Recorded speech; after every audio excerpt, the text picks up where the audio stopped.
哥林多前书第3章。兄弟姊妹啊，老实讲，我对你哋讲话，一旦无看你哋做属圣灵嘅，系看你哋做属肉体嘅，系基督信仰嘅乌鸦嘅，我用能为你哋无用饭，因为你哋还蛮会食饭，就是俩下。你哋也还唔会食饭，因为你哋还系属肉体嘅。你哋中间有嫉妒，有相争，也敢唔系证明你哋系属肉体嘅行为，像一般人嘛？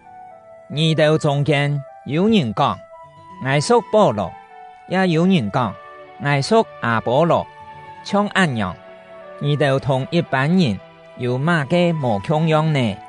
总讲阿波罗算乜嘅，保罗算乜嘅？我哋不过系上帝嘅仆人，带领你哋相信上帝。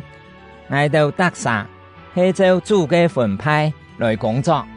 我在中阿波罗淋水，仲系本其太嘅系上帝，在中嘅留淋水嘅唔算乜嘅。一切常看本其太嘅上帝，在中嘅留淋水嘅有konkr一嘅目标，上帝要為照特啥嘅工作報答佢。我哋係上帝嘅同工，你哋係上帝嘅田園，你哋也係上帝所喜嘅物。我用上帝本來嘅恩賜，創一個內行嘅工頭，打好天機。骗人在嘅當個希望，仲係每一個人要想清楚自家樣辦來去，因為上帝已經立耶穌基督做唯一嘅根基，無人能立其他嘅根基。在這根基當個，有人可能會用金、銀，也係寶石來去，也有人會用樹嘅草。也係無管來去，到審判嘅日，特啥嘅工廠好壞全部會顯明出來，因為特啥嘅工廠隆重會經歷太火嘅考驗，來證明工廠嘅品質。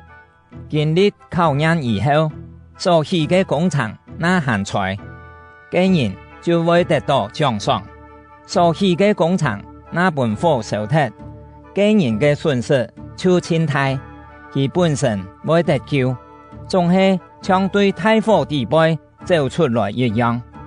敢唔知，你哋係上帝嘅天，上帝嘅靈，係在你哋地杯嗎？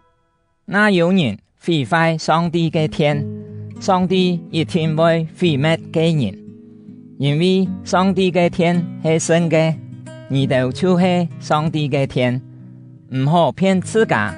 你哋當中，那有人就世間嘅標準，看自家做有智慧，年紀變做戇嘅，好想做真正有智慧嘅人。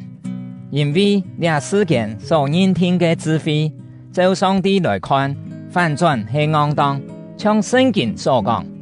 上帝本有智慧嘅人，眾多自家嘅規矩。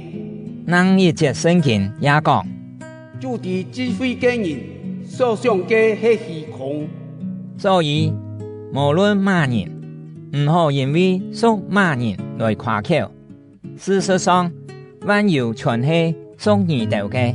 保羅、阿波羅、彼得，這世界生也係死，這下嘅事也係將來嘅事，這一切全部係屬你哋嘅。